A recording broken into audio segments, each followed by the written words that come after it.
Buenas tardes, bienvenidos. El tema que nos ocupa esta tarde es el retrato. Y para desarrollar el retrato tenemos, yo creo que, a la persona más adecuada, y más tratándose de Sorolla. El profesor Javier Barón Deichmann es doctor en Historia del Arte por la Universidad de Oviedo, universidad en la que también fue docente unos años, y de allí pues pasó al Museo del Prado, ahora como 20 años, más o menos. Primero fue conservador y actualmente es jefe de conservación de pintura del 19 en el Museo del Prado. Es la persona que ha realizado una serie de exposiciones en el Museo del Prado que seguramente muchos conoceréis, porque desde luego desde la asociación hemos hecho viajes para ver pues, la de Martín Rico, el retrato de Goya Sorolla, otra monografía sobre Sorolla, el Greco y la pintura moderna, en fin, tiene un amplio haber, además de ser miembro de la Junta de Calificación del Ayuntamiento de Madrid, patrono del Museo Sorolla, académico de la Real Academia de Bellas Artes de San Fernando, de San Telmo de Málaga, del Real Instituto de Estudios Asturianos, en fin, yo creo que mejor me callo y le dejo a él la palabra cuando quieras, Javier. Muchas gracias por venir nuevamente.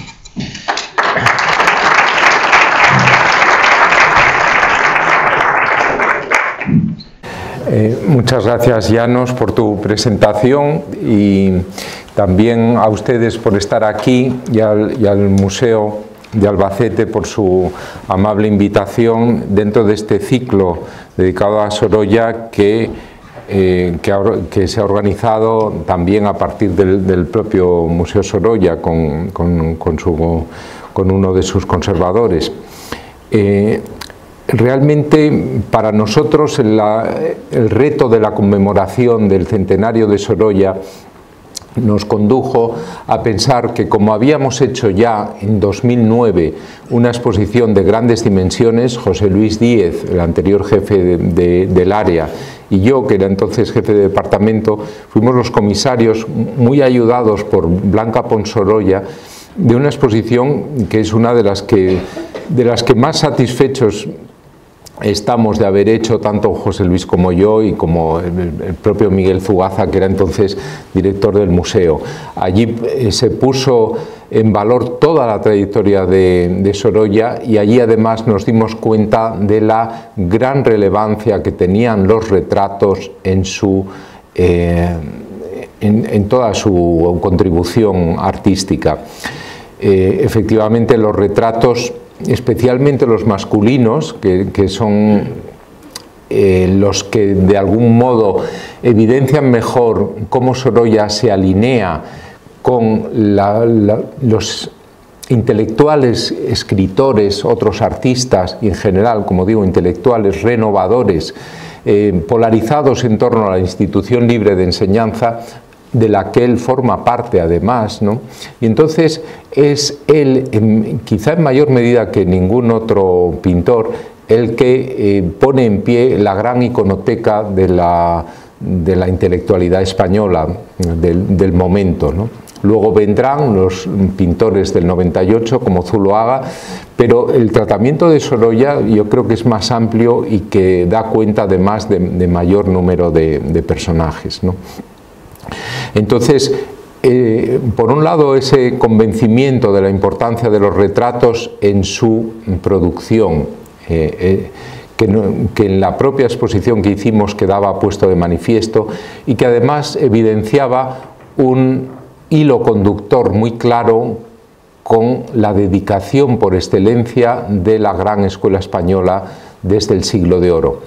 Todos los grandes pintores españoles han sido grandes retratistas. Esto no se puede decir en todas las escuelas pictóricas.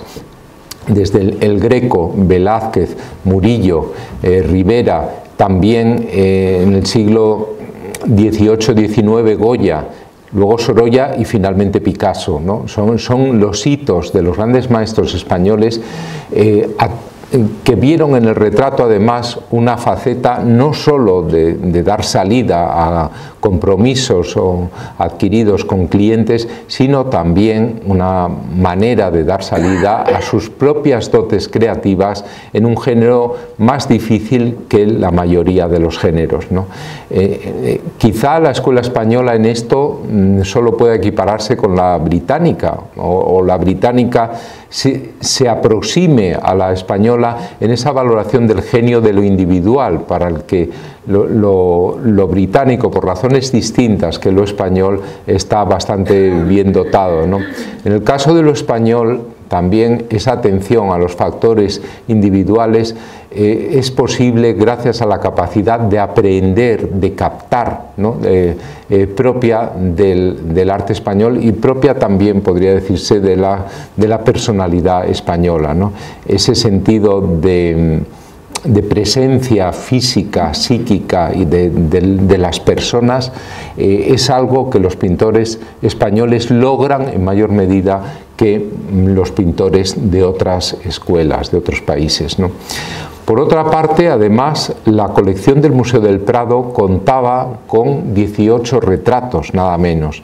Es el género más representado de entre las 22 obras de Sorolla, 23, perdón, 18 son retratos.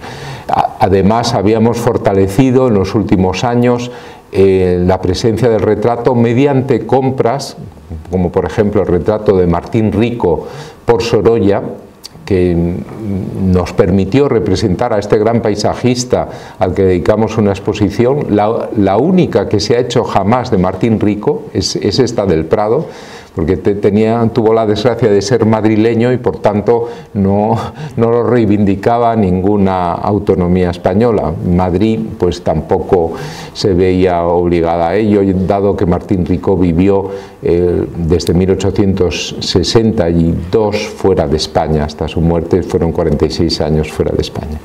Entonces, el retrato de Martín Rico nutre también la iconoteca o la galería de retratos que tenemos en la sala 62A, en donde es una de las salas de las que más contentos estamos de la renovación de la pintura del 19 que hemos hecho hace 2 años, ¿no? Esa reinstalación permite dar idea de cómo eran realmente escultores y pintores del siglo XIX, con los que, como eran sus efigies, los artistas con los que nos encontramos al pasear por las salas precedentes y posteriores, ¿no? Entre ellos directores del Museo del Prado, o entre ellos grandes figuras como Joaquín Sorolla, que está representado allí por 4 de sus retratos, ¿no? Entre ellos este adquirido hace poco tiempo a la familia del pintor. Por otro lado, también habíamos adquirido el magnífico retrato de Manuel Bartolomé Cosío, que la gran figura junto con Giner de la Institución Libre de Enseñanza, que nos permitía además recuperar a alguien que fue clave para el Museo del Prado, como fue Cosío. Formó parte de su primer patronato y además es el primer gran estudioso del Greco que realiza el catálogo razonado de la obra del Greco con unos medios entonces mucho más precarios que hoy, pero consiguiendo un resultado que todavía es una piedra miliar en el estudio de la pintura del Greco. Por ello pensamos en conmemorar este centenario de la muerte de Sorolla con los retratos del Museo del Prado, entre los cuales están algunos de los mejores retratos masculinos que hizo y femeninos también, como son los de la pareja Aureliano de Beruete, María Teresa Moret, que son las cimas tanto en el retrato masculino como el femenino, que podemos pensar que en la producción de Sorolla no son superados por otras obras de su retratística. Debido a ello, entonces, se hizo esta exposición, que ahora ya ha sido sustituida por un nuevo centenario, el 150 aniversario de la muerte de Rosales, pero que estuvo durante buena parte del año pasado y de este año 2023, y que permite repasar no solo las obras que habitualmente están expuestas, sino aquellas otras que o bien están en depósitos o bien están en algún caso yo creo que en almacén hay algunas, sí, para reponer normalmente. Vamos a ver ya cómo a través de estos 18 retratos el artista se ve representado desde su primera época, la que podemos llamar su primera época, a los 23 años, en 1886, antes de irse a Italia, antes de establecerse en Madrid, antes de triunfar, cuando todavía no tiene ningún reconocimiento, pero ya es amigo de una de los personajes que va a ser más notables de toda la renovación intelectual española, vinculado con la institución libre de enseñanza y también con el regeneracionismo, que es Rafael Altamira y Crevea, un profesor de Derecho que luego es una gran referencia, es miembro del Tribunal Internacional de la Haya, también su faceta americanista es muy relevante, puesto que recorre toda América dando conferencias, y es una figura que va a formar parte además del grupo de la extensión universitaria de Oviedo, con Leopoldo Alas Clarín, con Adolfo Builla, con Posada, es decir, que es una parte de la élite intelectual, pero en este momento Rafael Altamira era también muy joven, es una amistad juvenil que luego se consolida con los años hasta el punto de que cuando Huntington le pide a Sorolla esa galería de personajes ilustres, estará representado también Altamira con un segundo retrato muy distinto que puede verse en la galería de españoles célebres o españoles ilustres de la Hispanic Society, que está en Nueva York. Este es un retrato de pequeñas dimensiones, un retrato que evoca los bustos antiguos, es un retrato además de amigo. La parte inferior del fondo está sin trabajar, ahí se ve el lienzo crudo y simplemente ahí está el nombre del representado, el del artista y la fecha, no hay más, ¿no?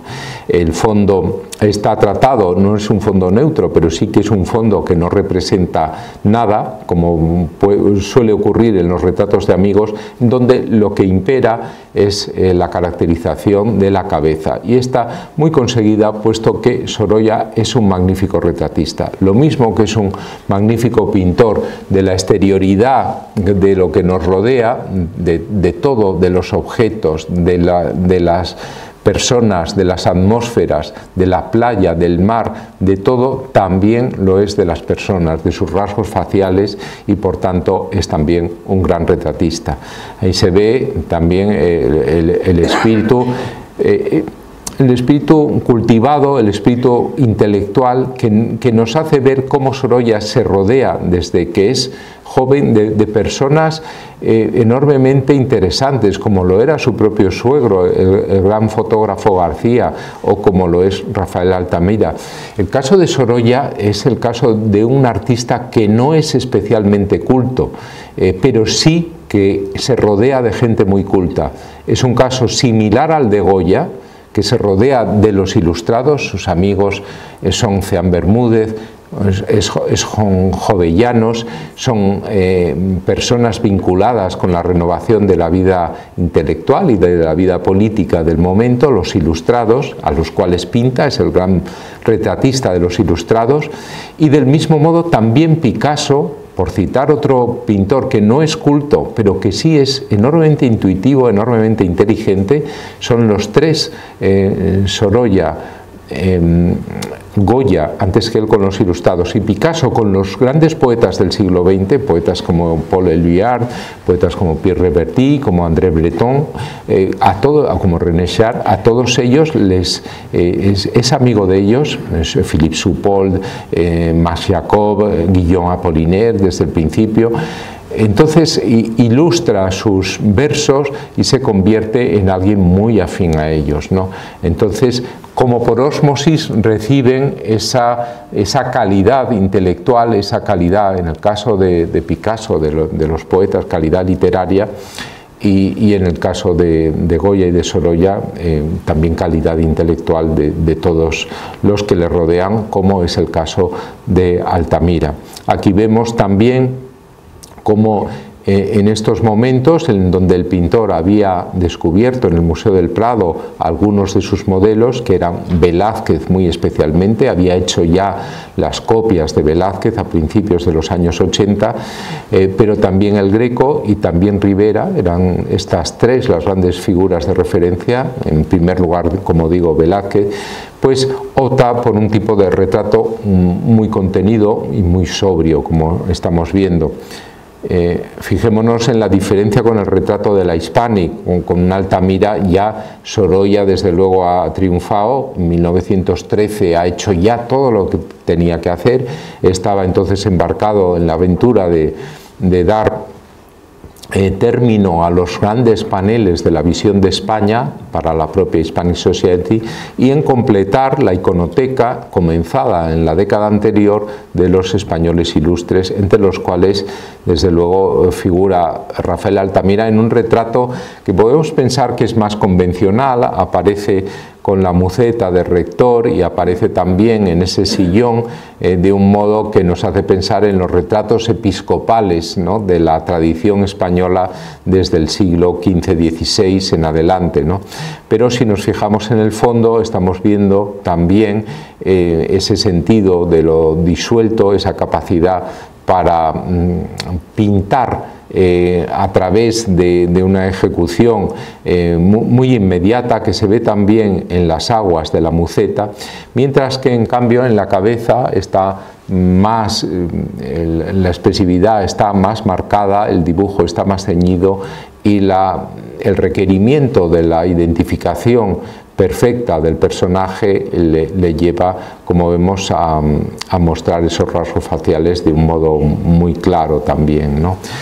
Entre estos dos retratos habían pasado prácticamente 27 años, creo que son, ¿no?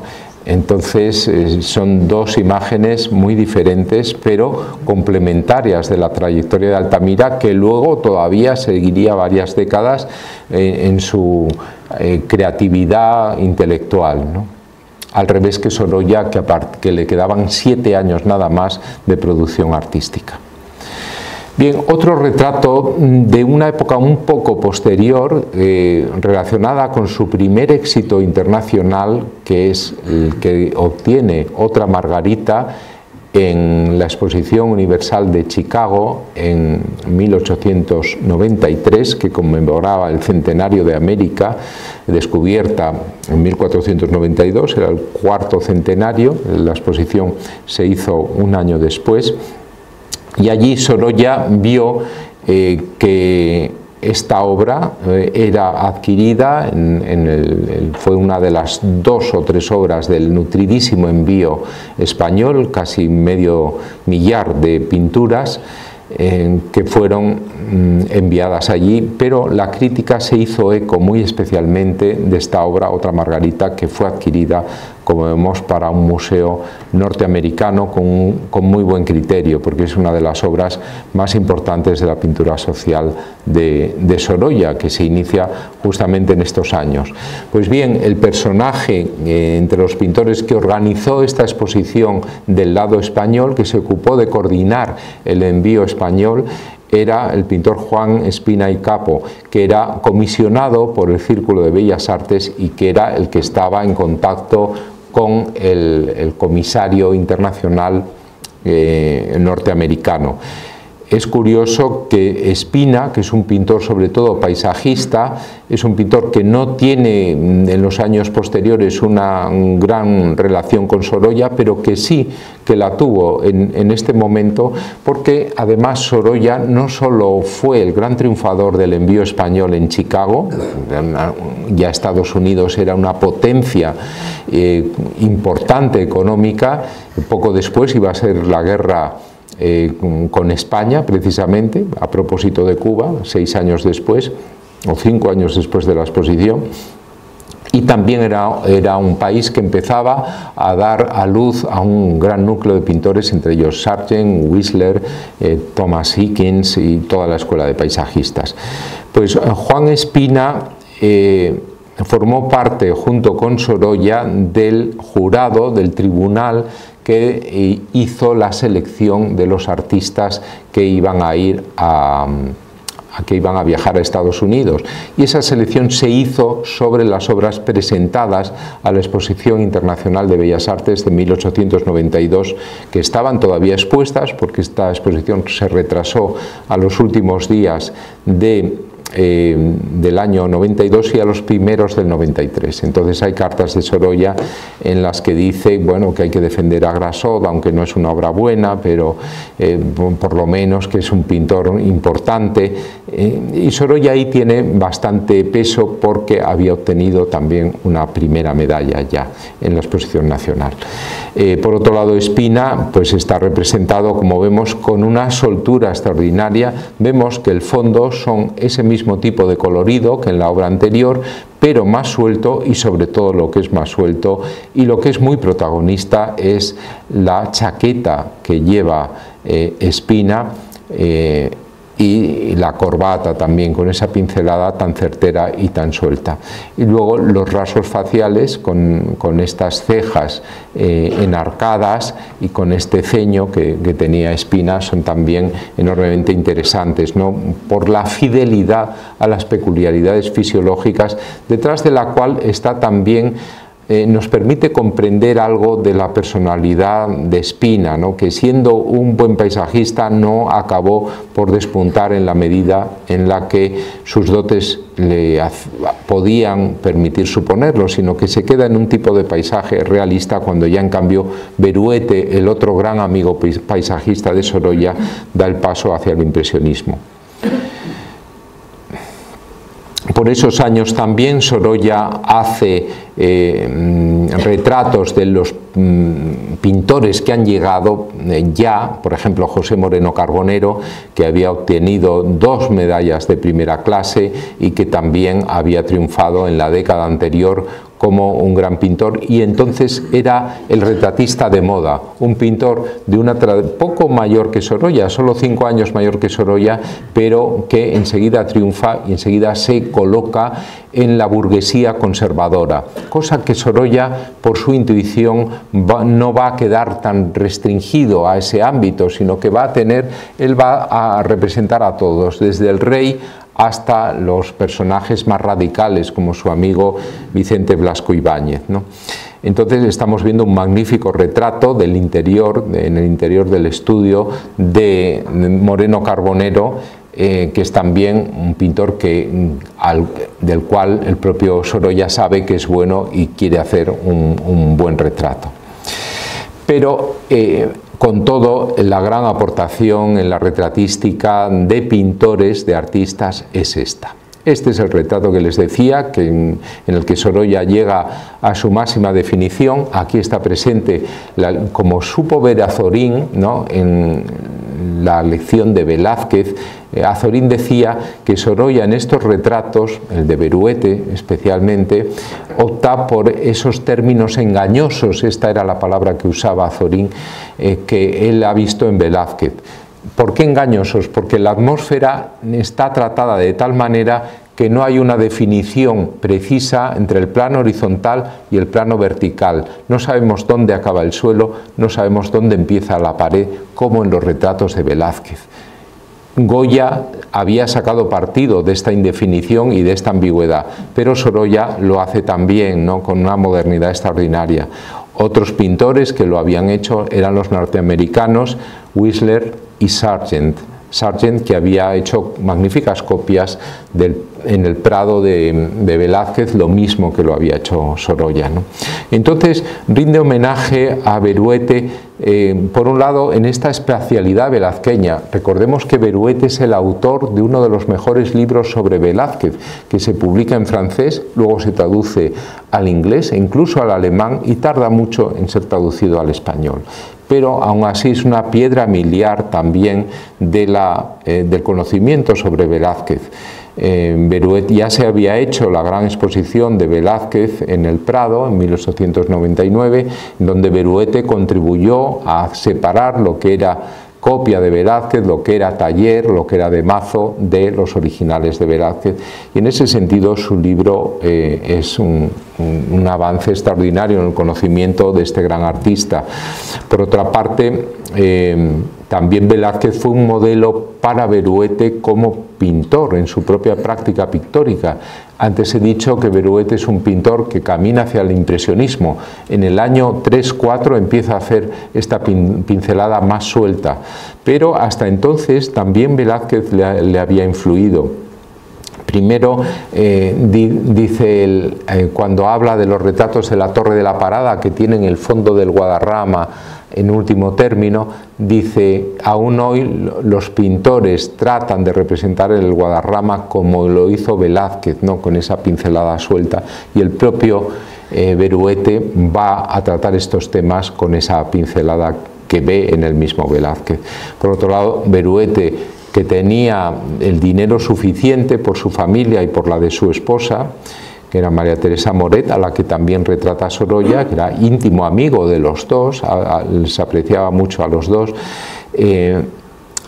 tuvo la capacidad de conocer los grandes museos europeos, la National Gallery de Londres, que tiene una gran colección de Velázquez, y las distintas colecciones europeas donde se conservaban cuadros de Velázquez y de pintores españoles, ¿no? Con lo cual su libro es fruto de una observación directa que no era fácil hacer en esos años.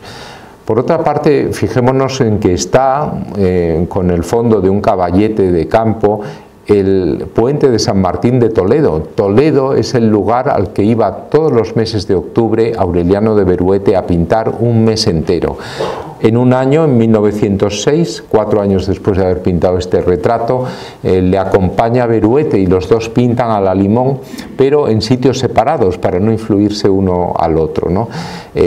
Pero fijémonos cómo Sorolla le rinde homenaje como pintor del natural, pintor de Toledo. Toledo era una ciudad especial. Beruete busca muy bien los sitios que va a pintar. Pinta el Guadarrama, pinta Toledo, Ávila, Cuenca, Segovia, las viejas ciudades castellanas, en donde está no solo el paisaje, sino también la arquitectura y sobre todo la topografía de lo que ha vivido siglos de historia, ¿no? Él aspira a transmitir con visiones muy fieles no solo la apariencia externa, sino también el modo de ser de ese paisaje esencial castellano, ¿no? Y en ese sentido conecta muy bien con las preocupaciones del regeneracionismo, de las cuales se va a hacer eco después la generación del 98. A través de Regoyos más que de Beruete. Ahí hay una pugna en donde Sorolla y Beruete no son bien vistos por los artistas del 98, ni siquiera por los escritores, salvo Azorín. Pero esto, que en algún momento pues, fue en contra de Sorolla y de Beruete, hoy en día estamos viendo en Sorolla y en Beruete a artistas con una mayor amplitud de miras que a estos otros, o algunos de estos otros del 98, ¿no? No es el caso de Regoyos, que era un pintor esencialmente cosmopolita, pero sí de algún otro. Por otra parte, estamos viendo que el único color vivo que hay es un rojo que está aquí.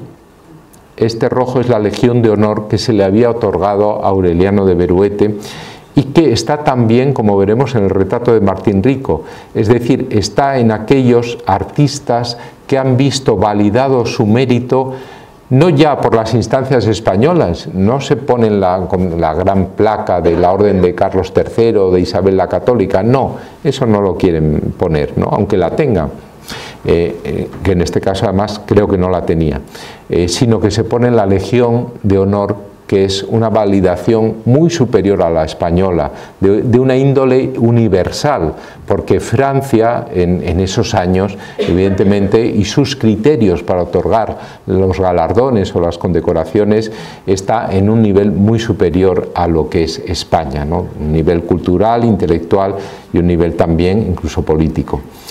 Es muy representativo ese encuadre desde arriba hacia abajo, ¿no? Que nos muestra también al artista en un momento que parece de transición, de instantaneidad, y esto es muy típico también de la manera de pintar de Velázquez. Ante las Meninas estamos viendo algo que está en tránsito, que está detenido en un momento pero que luego continúa, sabemos que va a continuar esa escena, los reyes van a seguir avanzando, la infanta se va a mover, las meninas que la rodean también, y el aposentador va a acabar abriendo la puerta para que pasen por allí los reyes. Entonces aquí Beruete llega de la calle con su sombrero flexible que no se quita, ni los guantes, seguramente haría frío, y está recostado sobre el propio abrigo, pero sin quitárselo, ¿no? Está ahí como también de paso en una de sus sesiones. Un tercer rasgo velazqueño lo tenemos en la valoración de los grises y la belleza de los negros. Fijémonos aquí, la cinta del sombrero, el propio sombrero, los guantes, son grises todos ellos distintos, la chaqueta, el chaleco y el abrigo, los brillos en los botones, en fin, es sacar de lo menos el más, el máximo, ¿no? Es algo muy típico también de la tradición española, del retrato elocuente a través de elementos mínimos, ¿no? Y en efecto ahí está también captada muy bien la personalidad alerta, intelectualmente despierta, curiosa, del propio Beruete, que es alguien que era además muy amigo de Sorolla, es uno de los primeros que le felicita cuando le dan el Grand Prix en la Exposición Universal de París de 1900, puesto que Beruete formaba parte del jurado internacional y es el primero que sabe que Sorolla va a recibir con otros artistas ese gran galardón. Pero ¿qué pasa con este cuadro? Cuando llega, lo expone Sorolla en 1908 en la exposición de las Grafton Galleries en Londres, y allí lo ve Huntington, este norteamericano al cual no conocía Sorolla. Ve los retratos de Cosío y de Sorolla e inmediatamente los quiere adquirir para lo que entonces todavía tiene en mente, que es hacer esa iconoteca de españoles ilustres. Entonces le pide a Beruete el suyo, Sorolla, para dárselo a Huntington y decirle que no se preocupe, que luego le hará otro. Entonces Beruete dice, mire, este retrato ya sabe usted que lo destino al Museo de Arte Moderno, que luego acabará confluyendo con el Prado en 1971. El Museo de Arte Moderno se había fundado en 1894, se había abierto en el 98, muy recientemente, 4 años antes de pintarse ese retrato. Entonces Beruete quería estar allí, lo quería donar. Dice, mire, es un retrato irrepetible, es el testimonio de un tiempo y de un lugar. Entonces cualquier otro retrato que me pinte ahora será distinto, y este es el que yo quiero que esté. Entonces déjeme usted este y píntele otro, haga una copia para el señor Huntington. Entonces, claro, Sorolla es incapaz de hacer copias de sí mismo, y lo que acaba haciendo para Huntington 6 años después es un retrato totalmente distinto, en donde vuelve a aparecer la Legión de Honor, donde vuelve a aparecer el juego de grises, aquí más vistoso, con estos tonos del forro del abrigo, con una variedad un poco mayor, pero ya sin ese espacio ambiguo, y ya con estas letras del personaje retratado y de la fecha, que es como van a aparecer la mayor parte de los retratos de la Galería de Españoles Ilustres, ¿no? En este caso Beruete acertó, porque el retrato que hace para Huntington, siendo muy bueno, realmente no refleja la calidad, mi modo de ver, y sobre todo la viveza y el retrato del intelectual, que además es un miembro de la alta burguesía, es coleccionista, por otra parte. Todo eso está ahí muy bien explicado, y es pintor ante todo, y realmente esta visión, siendo excelente, pues no se puede equiparar con la anterior, ¿no? Retrata también a su hijo enseguida, que es Aureliano de Beruete y Moret, se llama igual que el padre. Esto confunde a los historiadores extranjeros, que a veces los mezclan, pero Aureliano de Beruete y Moret no es pintor, es en cambio un gran crítico de arte e historiador del arte fundamentalmente, y va a ser el primer director del Museo del Prado que no es pintor sino que es historiador, con lo cual pues verdaderamente es un avanzado de lo que luego van a ser los grandes directores del Museo del Prado, ya historiadores como a partir de los años 60, a partir del momento en que lo deje Sotomayor, van a sucederse ya, salvo el padre Sopeña, que era musicólogo, van a sucederse ya historiadores del arte hasta llegar a nuestro actual director, ¿no? Entonces, el que inaugura esa nueva tradición, por desgracia está a poco, porque muere 4 años después, es el hijo de Aureliano Beruete y Moret, con una formación magnífica que sus padres habían alentado, con un saber ver que había despertado tanto en el Prado, al cual iba muchísimo su padre y le llevaba a él, como en los museos extranjeros que visitaba, y con una capacidad también de escribir que tenía el padre igualmente, porque se ve en su libro sobre Velázquez, pero que el hijo desarrolla en mayor número de publicaciones, ¿no? Ampliando también, no solo trata sobre el Siglo de Oro, sino que trata igualmente sobre Goya. Él es el autor de la primera sala dedicada al Greco. Él se da cuenta de lo importante que es este artista perfectamente y dedica una sala entera al Greco, puesto que anteriormente el Greco se exponía en la Galería Central.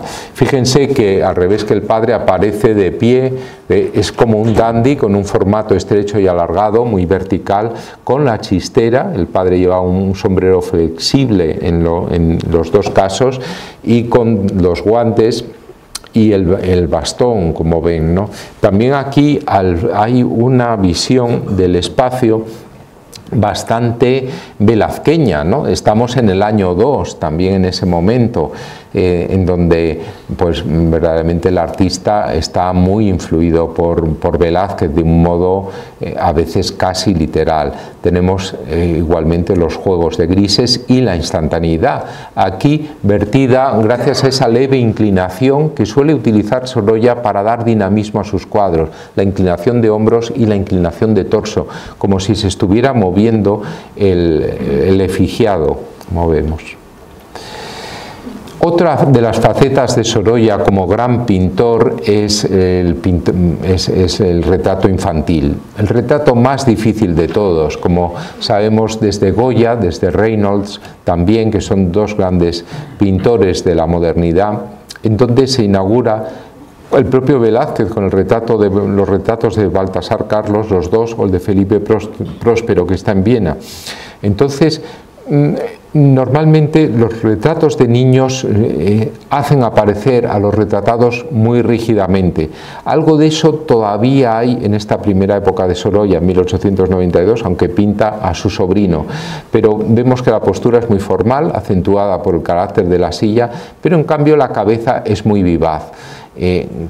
La tradición inmediata en la que bebía Sorolla, además de estos grandes pintores de niños que eran Velázquez o que eran Goya, era la tradición de Pinazo, un gran pintor de niños, un gran pintor de sus hijos, de sus sobrinas, y un pintor enormemente dotado al que Sorolla admira y al que en su primera época, y al cual siempre Sorolla tiene una gran consideración, incluso cuando Pinazo no ha triunfado en la medida en la que triunfaría Sorolla, ¿no? Entonces algo de eso estamos viendo aquí. El colorido claro bebe también en otra de las figuras de referencia de la gran escuela valenciana de esos momentos, que es Emilio Sala, un pintor que había trabajado sobre todo en París y que había utilizado pues ese cromatismo de claros que estamos viendo en este retrato de Jaime García, vamos. También el propio Sorolla pinta por entonces, muy poco después, de los retratos de Beruete, sí 12 años después de su primer retrato, a niños, pero ya con otro espíritu. Fijémonos aquí en el rasgo tan velazqueño de esta composición, incluso con el cuadro visto por la trasera, por el bastidor, en una obra de las varias que hace Sorolla entre el 4 y el 6, que son homenaje a las meninas. Este cuadro está en el Museo Sorolla, pero es un cuadro que se restauró en el Prado para esa exposición que les digo, y en donde una restauración anterior que quiso buscar y sacar esta figura fantasmagórica, ¿no?, que es una composición anterior, y otra figura que estaba aquí, se tuvo que rehacer en el Museo del Prado para dar en el taller del Prado, para dar una imagen muchísimo más notoria. Aquí vemos cómo la reflectografía infrarroja nos muestra a Clotilde, la madre de estos niños, y cómo había una composición totalmente distinta, ¿no?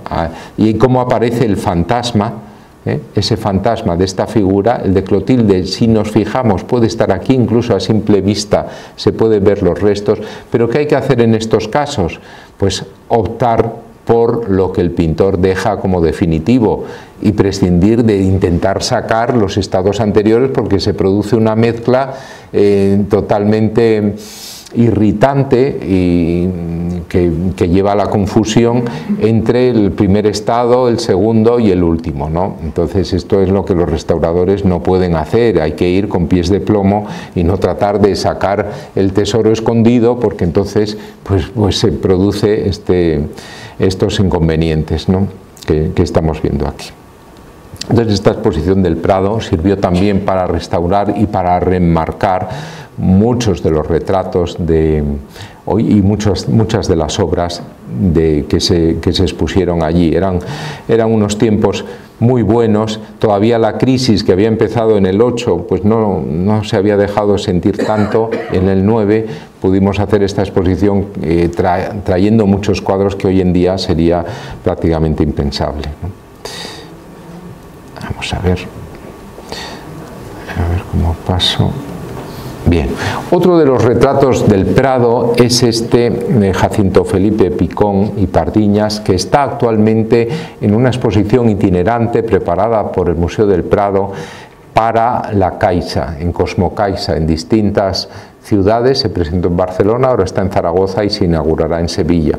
Entonces hay 3 obras de Sorolla, una de ellas es esta, que nos muestra, este es un hijo de Jacinto Octavio Picón, un gran escritor. El personaje retratado, su hijo, es también un buen escritor, pero va a morir muy joven, sin desarrollar su obra. Es también crítico de arte y es amigo de Sorolla, lo mismo que su padre. Su padre fue vicepresidente del patronato del Museo del Prado y un gran escritor, novelista y autor de cuentos, ¿no? Y además un crítico de arte que escribía en la prensa sobre las exposiciones nacionales, amigo de Sorolla y amigo de Sala también. De hecho, el cuadro se dedica al padre, a mi amigo J.O. Jacinto Octavio, no Jacinto Felipe, ¿no? Se dedica al padre y por eso está en la donación que hicieron los descendientes, formó parte de ese legado, ¿no?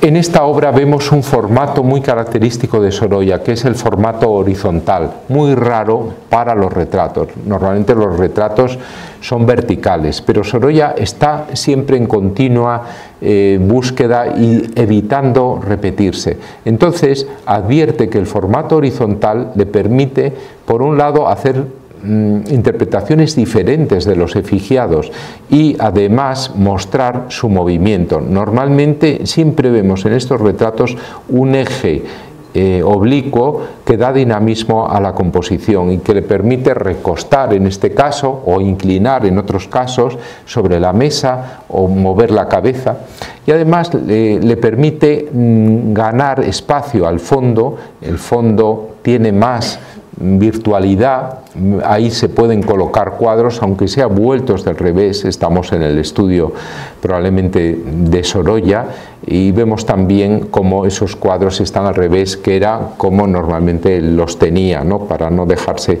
influir por ellos.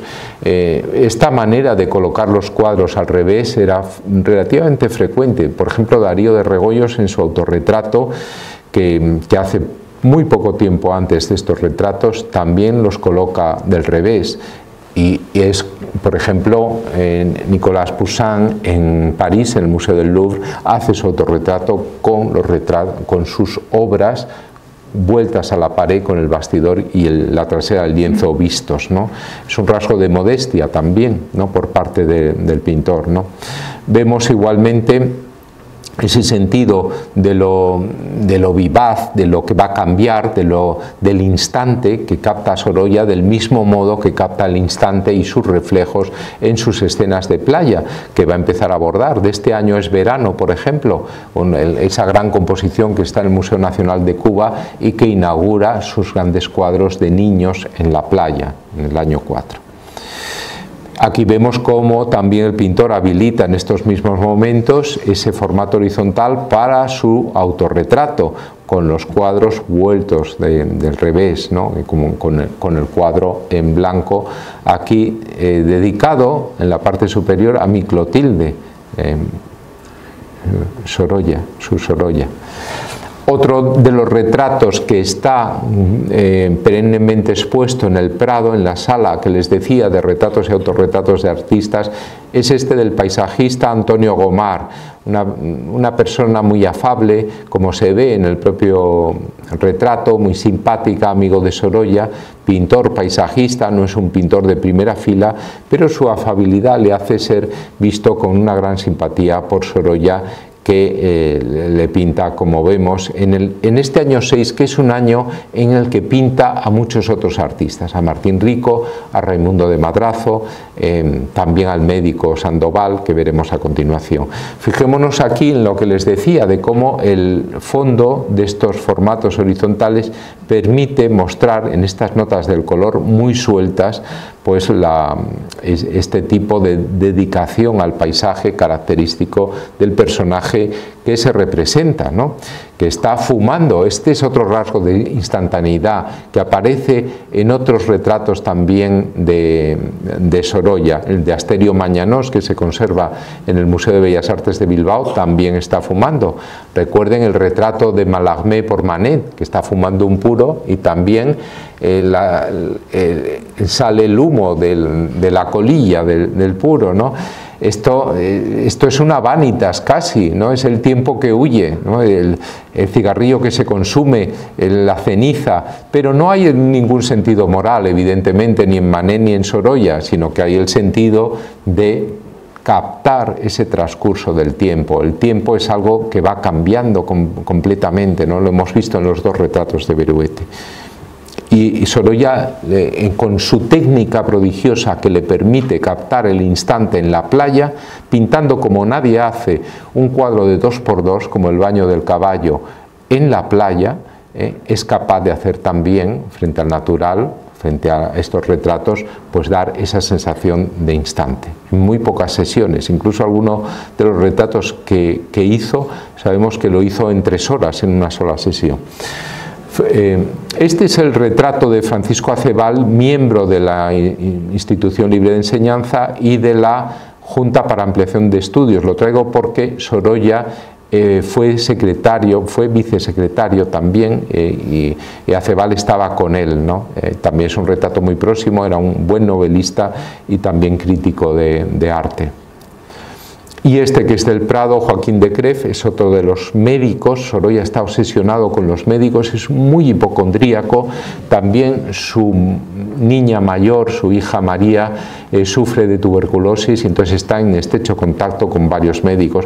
Pero no son unos médicos cualquiera, sino que son el doctor Sandoval, que es el gran padre de Cajal, ¿no? La referencia de Cajal, al cual va a retratar también, con el cual tiene trato. El doctor Madina Beitia, otro de los médicos más destacados, muchísimos médicos de extraordinaria relevancia, el doctor Cervera, doctor de Cref, que es uno de los introductores del higienismo y del deporte en la cultura médica española. Y aquí estamos viendo este otro formato que a veces se emplea con los brazos así, en jarras, inclinada la cabeza. También se ve que es amigo en la expresión sonriente, y en los retratos de amigos suele ser el artista mucho más sumario, ¿no? Se suele concentrar más en los rasgos, como hemos visto ya desde el de Altamira. Este es el de Cajal, ¿no? En el año 6, con la neurona, uno de los dibujos de Cajal aquí, que representan a las neuronas, y con los libros. Es un retrato de más seriedad, además aparece como, con la capa parece como una especie de toga, ¿no? Es un personaje más intemporal. Aún así adopta ese mismo formato, ¿no? De vertical, y ahí tienen uno de los dibujos de Cajal, ¿no? Precisamente.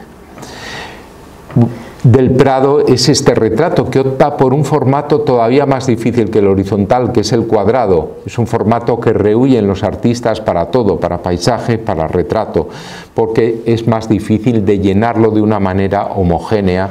En un paisaje se tiende a una horizontalidad, en un retrato a una verticalidad, pero lo rellena magníficamente. Es un retrato prodigioso en su valoración de los grises y en su ejecución tan extraordinariamente suelta, con los tonos de color al fondo, estos rojos que animan extraordinariamente la composición.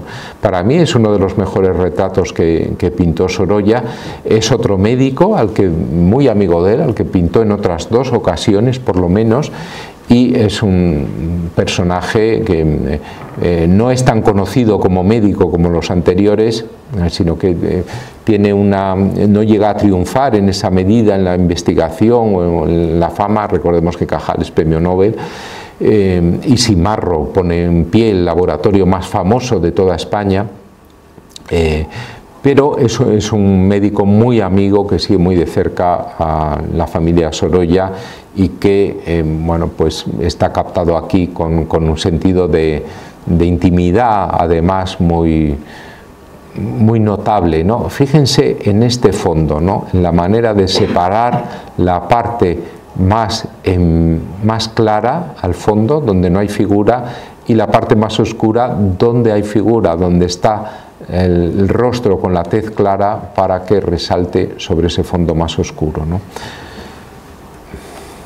En este año también pinta Raimundo de Madrazo en los jardines de su casa en Versalles, otro pintor con la Legión de Honor. Lo traigo por eso, sobre todo, para que lo miren. Raimundo de Madrazo era un francés, era un bon vivant totalmente. Él pasó casi 60 años de su vida en Francia y parece pues verdaderamente un francés en su elegancia, ¿no? Aquí está una fotografía de él, de estos años como pintor.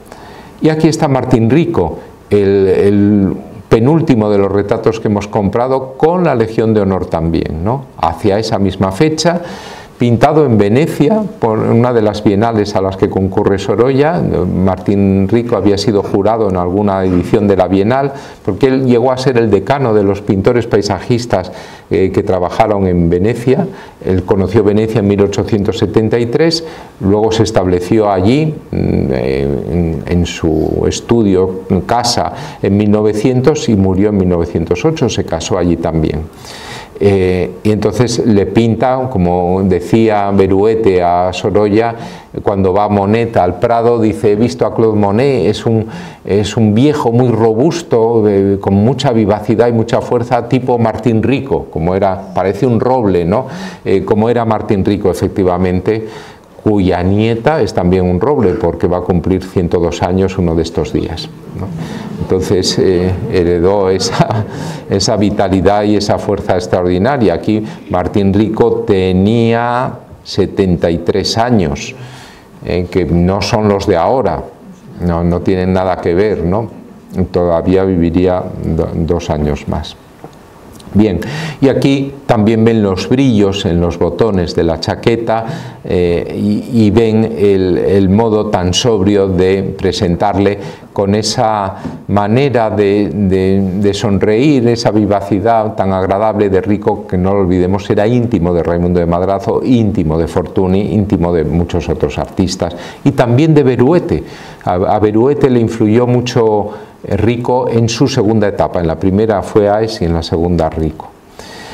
Este es el primero de los retratos que hizo Sorolla de Cosío. Cosío, que era íntimo amigo suyo, también de la Institución Libre de Enseñanza, con Giner, el personaje más importante de la propia institución. También alguien que, como vemos, estaba muy vinculado con el Greco, y entonces Sorolla le pinta con el caballero de la mano en el pecho al fondo y con uno de los libros de Cossío, ¿no? Fijémonos que en este caso también Huntington le pide el retrato de Cossío, y entonces Sorolla le escribe a Cossío una carta muy bonita.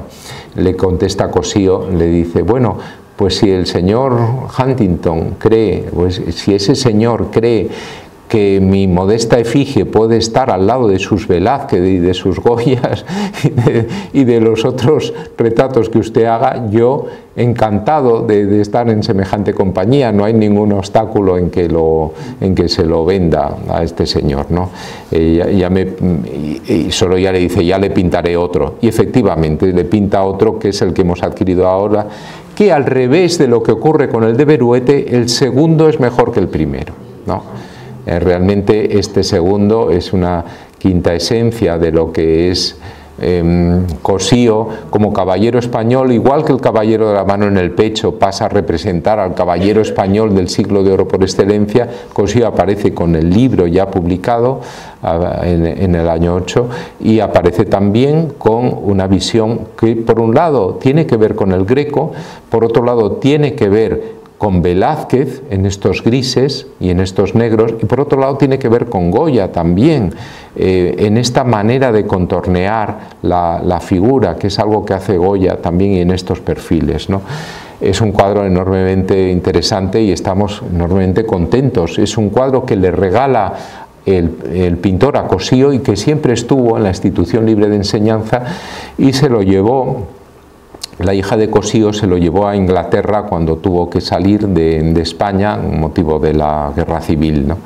Entonces, bueno, pues luego estuvo en las siguientes herencias hasta los bisnietos de Cossío, y pudimos adquirirlo en el museo hace muy poco, el año pasado, si no me equivoco, con motivo además de la exposición. Fue la última incorporación a la magnífica serie de retratos de Sorolla que tiene el Prado, ¿no?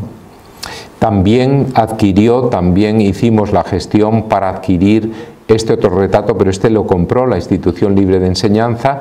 Dentro de poco lo colocaremos, porque se va a subir el Cossío el día de 9 de diciembre, si pasan al Prado, se va a subir el Cossío al lado de los Grecos que tanto estudió, y se va a poner su efigie, es un homenaje al historiador que fue Cossío, colocado con una distancia prudencial en la sala de los Grecos, y entonces su lugar lo va a ocupar Giner. Sustituir a Cossío por Giner es algo también que está cargado de significación en el Prado, porque Cossío fue Cossío en buena medida por Giner. Este es un retrato póstumo que le hace Sorolla. Giner odiaba que le retrataran, y entonces hay un caso de que Sorolla empieza a pintarle unos apuntes cuando él vive, y entonces Giner se va dando un portazo porque no quiere ni que le retraten ni que le fotografíen. Era muy de la primera generación de la Institución Libre de Enseñanza.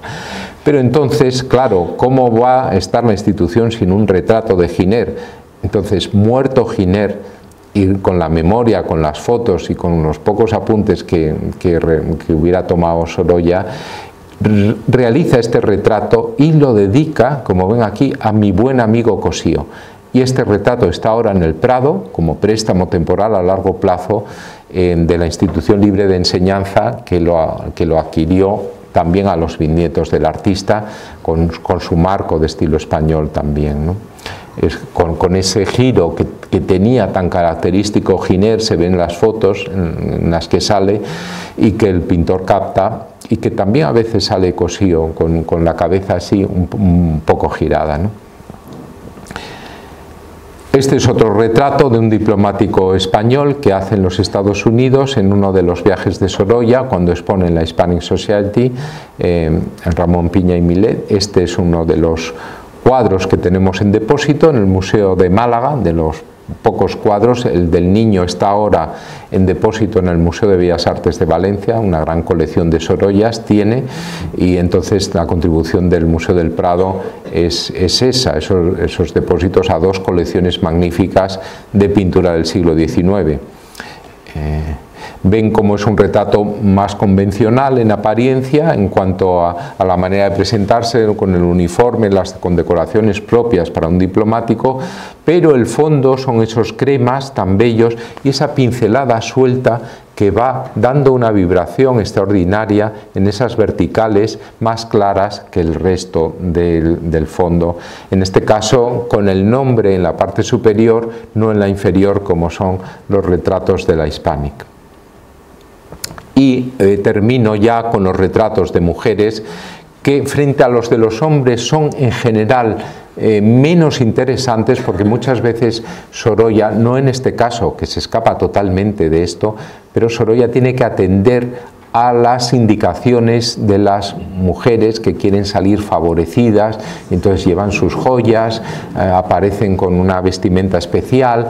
Eso Sorolla lo dice en las cartas, ya veremos un ejemplo antes, pero claro, con María Teresa Moret, a la que conoce muchísimo, con la cual tiene una amistad extraordinaria, claro, le pinta un retrato de verdad. Tampoco María Teresa Moret, que es una gran dama, la nieta de Gaspar de Remisa, que había hecho una gran colección, y una persona que no quiere afectar nada, porque ya lo es, no quiere presentarse con demasiadas joyas ni con un traje que sea demasiado ostentoso, pero que sin embargo es elegantísimo. Y saca partido nuevamente Sorolla de los grises, en este caso con una pincelada barrida, con esos grises oscuros sobre los blancos, una pincelada que deja ver la preparación como hace Velázquez, incluso Goya, como hace en algunas de sus pinturas, dando calidez con esta piel en tonos más castaños, como podemos ver aquí, y colocándola un poco de perfil, de 3/4 más bien, como está luego el retrato de su marido. Este lo hace primero pinta a su esposa y luego le pinta a él, pero le pinta de la misma manera y con el mismo encuadre. No lo pinta convencionalmente viéndose uno a la otra, ¿no?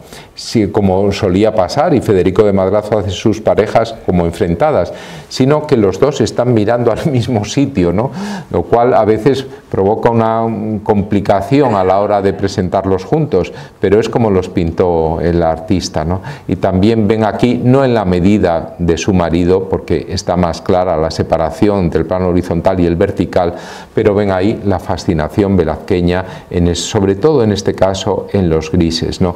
Tampoco hay en el gusto tan marcado por lo instantáneo de la figura de su esposo, donde se acrecienta este rasgo, pero sí en la ejecución vemos esa pincelada o esa manera de arrastrar la pincelada con muy poco pigmento propia de algunos retratos de Velázquez.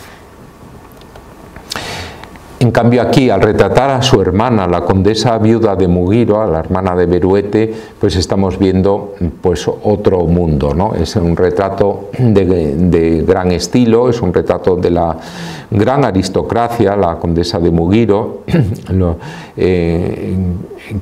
ya viuda, pero que había pasado el tiempo suficiente para no estar de luto, y aparece con una vestimenta espectacular, con las rosas en el pecho sirviendo de broches, con un gran collar de perlas y con un canapé que había utilizado Raimundo de Madrazo muy a menudo, con estos fondos azulados que son muy propios de la moda Luis XV, que estaba en vigor en los años finales del siglo para la estética del retrato de gran estilo, de gran mundo en París, y así los emplea Raimundo de Madrazo, en menor medida lo emplea Sargent, y aquí vemos a Sorolla deudor incluso de esos modelos, ¿no? Con una pincelada también enormemente suelta. Para esta obra hizo también un boceto que salió hace poco en subasta, y yo sentí no poder adquirirlo teniendo la obra definitiva, porque explica mucho, es un magnífico retrato, no es una persona quizá agraciada con los cánones de hoy, pero sí es una persona inteligente y una persona con su resolución y con su carácter, evidentemente. Ya ven, tiene solo una vuelta el collar de perlas, luego aparecerá con dos, y le aparece con una sonrisa que disfraza en su primera instancia, porque Sorolla decía que los beruetes reían con una risa un poco de conejo y entonces trata de evitar esto, ¿no? Pero seguramente ella le dijo, bueno, quiero salir más risueñas, ¿no? Entonces, bueno, no hay más remedio. No. Eso se ve en las fotografías, porque él hermosea a la figura femenina casi siempre, aunque sea fiel a su carácter. Y estas son réplicas que él hace luego para los hijos de la condesa de Mugiro, ¿no? Son dos retratos ovales que pinta que reflejan solo el rostro, pero estos son réplicas, no son bocetos como el anterior, ¿no? que salió a subasta. Estos están en colección particular y están hechos al fallecimiento poco después de la condesa de Mugiro en el año 5. La actriz María Guerrero, que va a ser amiga de Sorolla y que además es vecina porque tenía su casa al lado de la casa museo actual de Sorolla, que es donde se va a vivir, en el antiguo Paseo de Pirámides. Fíjense aquí esta costura del lienzo. Esto es como era el retrato inicialmente. Él lo presenta en la Exposición Nacional del 97, inicialmente con esta dimensión. Después se da cuenta de que ese retrato debe crecer y que debe ir al Museo del Prado, y así le dice, tengo que pintar tu retrato, María, pero para que vaya al Museo del Prado, allí debería de estar. E incluso pinta al marido, Fernando Díaz de Mendoza, que es un gran actor también, pero en un segundo rango, a pesar de que era también empresario, ¿no? Aquí tenemos la primera versión, que vemos que es muy parecida. Evidentemente el modelo, ¿cuál es? Pues el modelo es la reina doña Mariana de Austria, ¿no? Es la esposa de Felipe IV. Entonces estamos viendo que sostiene también el pañuelo, y estamos viendo también a María Guerrero como la dama boba en una fotografía publicada en La Esfera después, pero que es de esos momentos, ¿no? Estamos viendo con ese traje rayado que aquí tienen, ¿no? Las rayas del delantal y del corpiño en un sentido y las rayas de la parte inferior de la falda en el otro, ¿no? Entonces este es el traje que María Guerrero conservaba y con el que la pinta, ¿no? Y ven el modelo, por uno de los modelos, la reina, y también el otro, la infanta doña Margarita de Austria, sobre todo para el vestido, ¿no? Con el pañuelo igualmente, ¿no? Y con este tipo de mangas, Ahí está claramente marcado. Era una obra que el artista había copiado en su primera época, en los años 80, y que conocía muy bien, ¿no? Pero fíjese la vivacidad con que retrata a Sorolla María Guerrero, que además le deja abrir una ventana de su estudio que da a su casa, no tiene inconveniente, y gracias a eso Sorolla tiene una gran iluminación en su estudio, y además le presta no solo este traje, sino otros de la visión de España, otros de personajes de campesinos, ¿no? O de cuadros clásicos, y también para la visión de España. También María Figueroa vestida de menina, este último retrato de 1901, inacabado, en el que Sorolla trabaja el retrato de la niña, pero al modo totalmente velazqueño, ¿no? Son homenajes explícitos totalmente a Velázquez. Es el mismo modelo, como vemos, de la infanta doña Margarita, pero aquí estamos viendo cómo trabaja Sorolla, primero definiendo la cara, la parte central, y luego además con unas pinceladas que con la pintura va trazando los contornos, y deja esto para el final. El relleno lo deja para el final. Sin embargo, no termina esta obra, que queda en este estadio, al revés que José Moreno Carbonero, su antiguo figura de referencia, al cual en esos años era ya un competidor, claro, y de hecho tenían los mismos clientes, y uno de los clientes pues es el duque de Tovar, que va a ser luego duque de Tovar, el padre de María Figueroa. Y fíjense aquí cómo Moreno Carbonero iba a pintar a la hija de Iturbe, de Piedita Iturbe, en este retrato enmarcado a la manera española, además, en doble homenaje también, el marco homenaje a la escuela española. Entonces, aquí estamos viendo también el retrato de Piedita Iturbe, que está muy relacionado con este. Posiblemente el duque de Tovar le dijo que se pareciera más al modelo, igual que había hecho Moreno Carbonero, y entonces eso Sorolla ya no lo veía bien y dejó el retrato así inacabado, ¿no?